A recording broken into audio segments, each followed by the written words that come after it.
Welcome back to the channel, guys. My name is Rollins Anthony, a former law student of Benson Idahosa University, graduated with a CGPA of 5.0 and a learning enthusiast. So welcome back to Rollins Academy.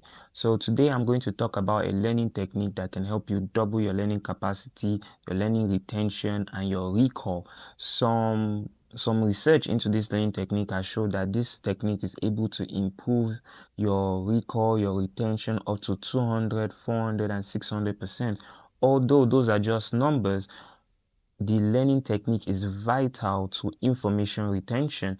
So now, this learning technique, I termed it imagery, though it's how it is termed imagery. So as you can guess, imagery is the use of visual cues to denote an information.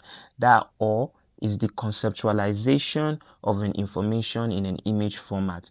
So basically, imagery is one technique I stumbled upon during my high school university days, whereby I was intrigued in the science courses. Many science courses still implement the use of imagery still today. From nursing, medicine, you can see that they use imagery to conceptualize some information. Now, the rationale behind the use of imagery can be seen in our day-to-day tasks. When we ask for directions, we use landmarks, we use the images around landmarks to actually give some people directions. So this is also a technique that we have been using since we were little. When we were little, we understood, we read information in image format. Many of our books were made in image form to help us process the information that's being presented to us. So now there are two research studies that I like, but there are plenty more that backs up the use of visual learning in the classroom, visual learning in your notes and in study routine.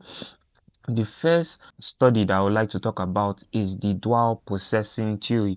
Now, the dual processing theory simply holds that we human beings process information in two ways, the verbal and the non-verbal channel. And that verbal channel, as you know, it is written words, and then the non-verbal channel is images. That's just the way to conceptualize it. So now, this dual processing theory states that when we use these two channels of processing information, it leads to greater retention of the information and helps reduce cognitive load on the brain.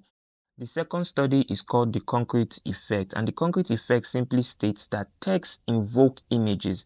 When information is presented to us, we process that information in image form. So the concrete effect states that when we are able to combine the visual cues of that information with the information itself, it will lead to greater retention of that information, moving it faster to our long-term memory.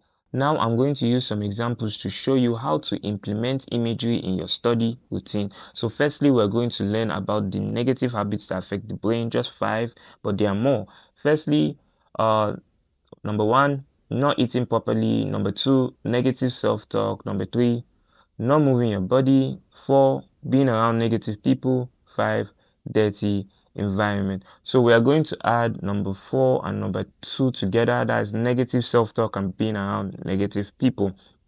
And the information is going to be presented to you right now in an image format, and you will see how fast you're able to process this information.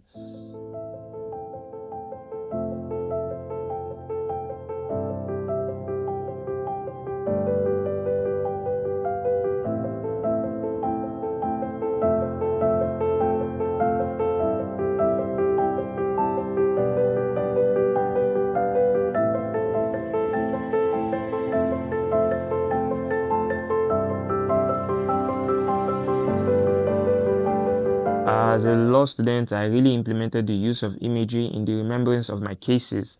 Either I use the case title to form the images, or I use the information within the case to form the images for easy recall of the case. And you know, in law, you have to provide a legal authority. So now this case is a foundational case in the law of contract that cuts across many principles, but here we're going to use it in relation with unilateral contract. The case is of Khalil versus Carbolic Smoke Bulb. In this case, the defendants were proprietors of a medical preparation called the Carbolic Smoke Bulb. They advertised it in various newspaper magazines, offering to pay 1,000 euros to any person who used it and contacted influenza. Yes, they added that they have deposited 1,000 euro at the Alliance Bank, Regent Street, to show their sincerity in this matter. The plaintiff, a lady, used the smoke ball which was advertised and contacted the influencer. She sued for the 1,000 euro, but the company argued that there was no intention to create a legal relation. However, the court held in favor of the plaintiff and said that the fact that the 1,000 euro was deposited in Alliance Bank, it shows that there was an intention to create a legal relation, granting the woman her relief. Now, to really recall this case, we can use some information provided in the case, like the Alliance Bank and the 1,000 euro that was deposited in it for anybody that contacted the influencer. We can do a little drawing of the bank in flames and then the 1,000 euro.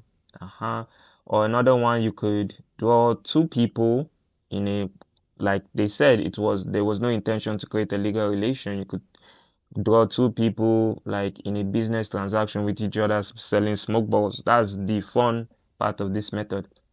Now, in using this technique, I would like to give an advice. The funnier the image, the better. The funnier the image, the higher the retention. And also, don't dwell on making your images perfect. Make your images simple, hand-drawn, stick-like. All that matters is that you are processing this information in image form to reduce the cognitive load on your brain, to organize the information, and to give you the ability of recalling the information faster when needed.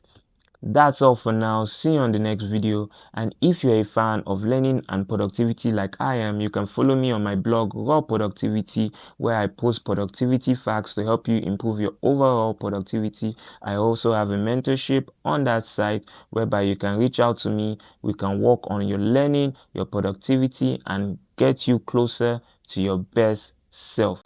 See you guys next time, and remember to be productive.